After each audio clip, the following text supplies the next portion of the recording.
السلام علیکم ناظرین گرامی، آپ دیکھ رہے ہیں نعت رضا 786 ملین۔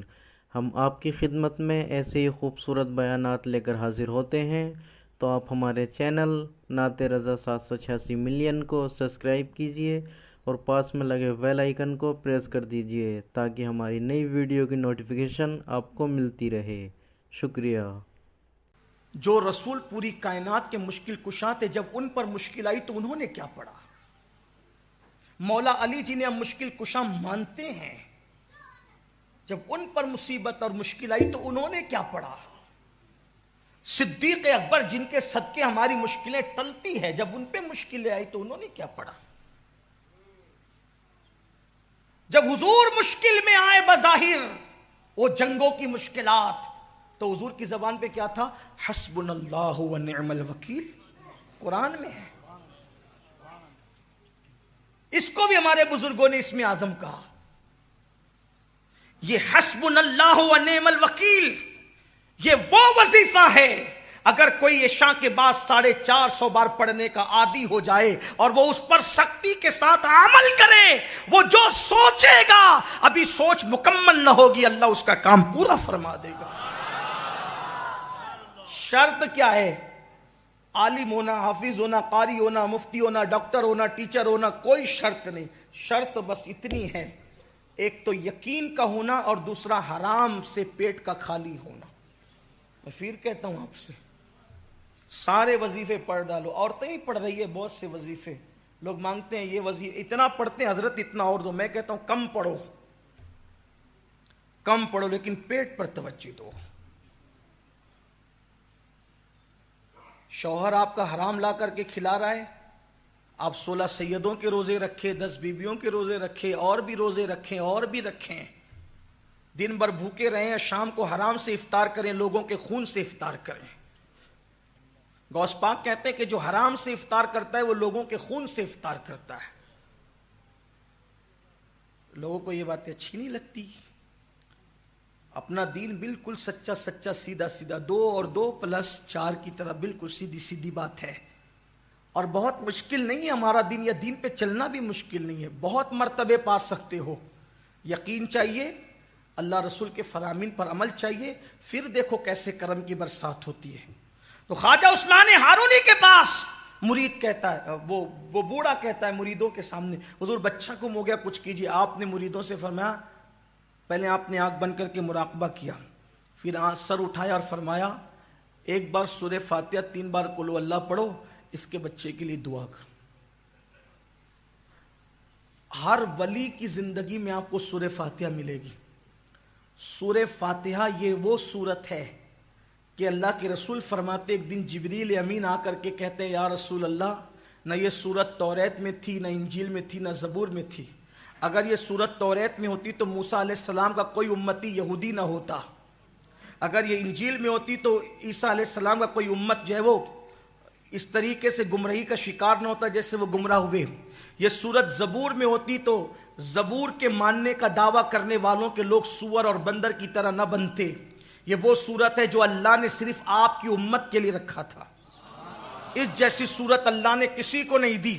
حضرت مولائے کائنات فرماتے ہیں سورہ فاتحہ اور ماہ رمضان اللہ نے امت محمدیہ کو دے کر اتنا بڑا احسان کیا کہ مجھے یقین ہو گیا یہ امت کبھی ہلاک نہیں ہو سکتی، یعنی پوری امت پر اجتماعی طور پہ کبھی عذاب نہیں آ سکتا۔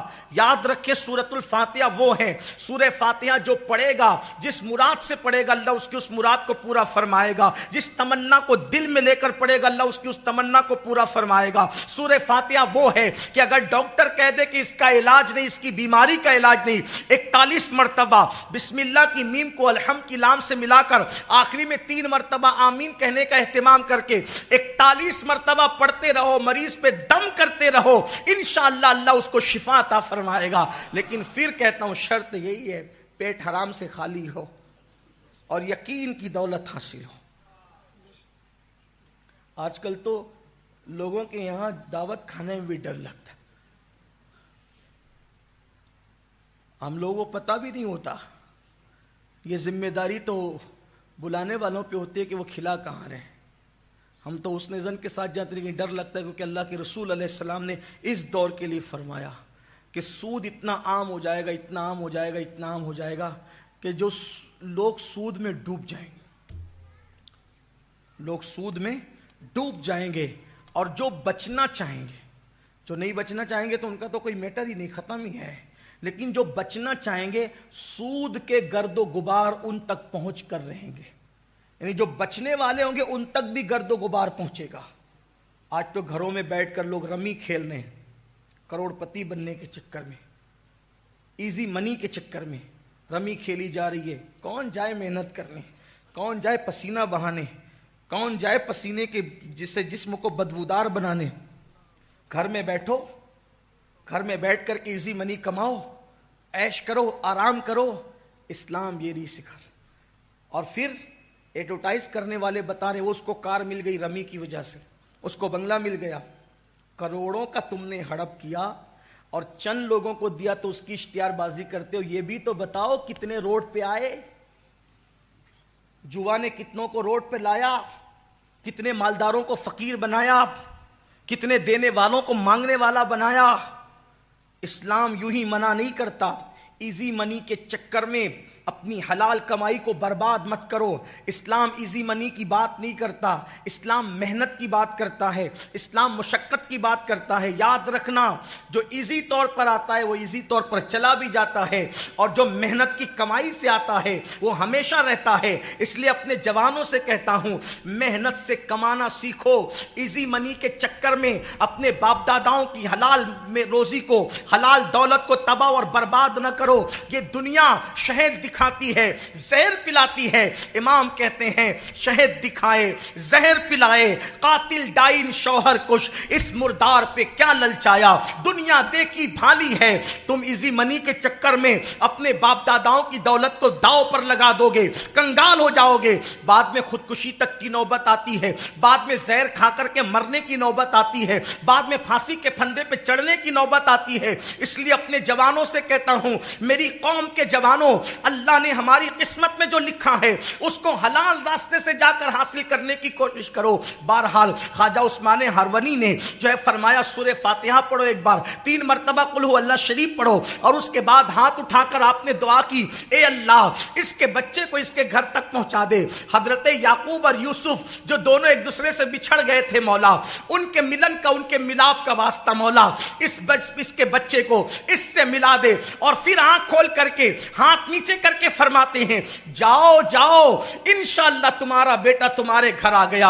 اور یاد رکھنا اگر وہ آ جائیں تو مجھ سے ملانے کے لیے ضرور لانا۔ یہ شخص دوڑا دوڑا گیا، سوچو اس کی خوشی کا عالم کیا ہوگا۔ مر جانے والوں پہ صبر ہوتا ہے، گم ہو جانے والوں پہ زندگی میں کبھی صبر نہیں ہوتا۔ اللہ اکبر، اس باپ کے دل سے پوچھ جس کے بچے گم ہو جاتے ہیں ان کو کتنی تکلیف ہوتی ہے۔ اللہ کسی باپ کو وہ دن نہ دکھائے۔ وہ بوڑھا لکڑی ٹیکتے ہوئے آیا تھا، لیکن پوری طاقت سے جب گیا تو محلے میں پہنچا تو لوگوں نے پکار کے کہا مبارک ہو تمہارا بیٹا گھر آ گیا ہے۔ جیسی بیٹے کو پایا، ملاقات کی، اور باپ بیٹے کے جذبات ایک دوسرے سے گلے ملنے کے بعد جب مکمل ہوئے، ہاتھ پکڑا، کہا چل۔ پہلے خواجہ عثمان ہارونی کی قدم بوسی کے لیے جب آیا، اس جوان نے دیکھا تو دیکھتا رہ گیا۔ خواجہ عثمان ہارونی نے فرمایا کیا ہوا؟ کہا حضور مجھے لوگ اٹھا کر کے لے گئے تھے، ایک کشتی میں مجھے قید کر لیا تھا، اور کشتی میں قید کرنے کے بعد میں اسی میں پڑا ہوا تھا اور وہ مجھے کہیں لے جا رہے تھے۔ ایک بزرگ آئے اور مجھ سے کہا کہ تو یہاں سے اٹھ۔ میں اٹھا تو انہوں نے ہاتھ لگائی تو زنجیریں ٹوٹ گئی، اور اللہ اکبر، پھر انہوں نے اپنے پیروں سے میرے پیروں کو مس کیا اور فرمایا آنکھیں بند کر۔ میں نے آنکھیں بند کی، پھر کہا آنکھیں کھول، تو میں نے آنکھیں کھول دی، تو میں نے اپنے آپ کو اپنے گھر میں پایا۔ تو اس نے کہا مگر اللہ کی عزت کی قسم میں حیران ہوں، وہ کوئی اور نہیں تھا، وہ تو آپ ہی کی صورت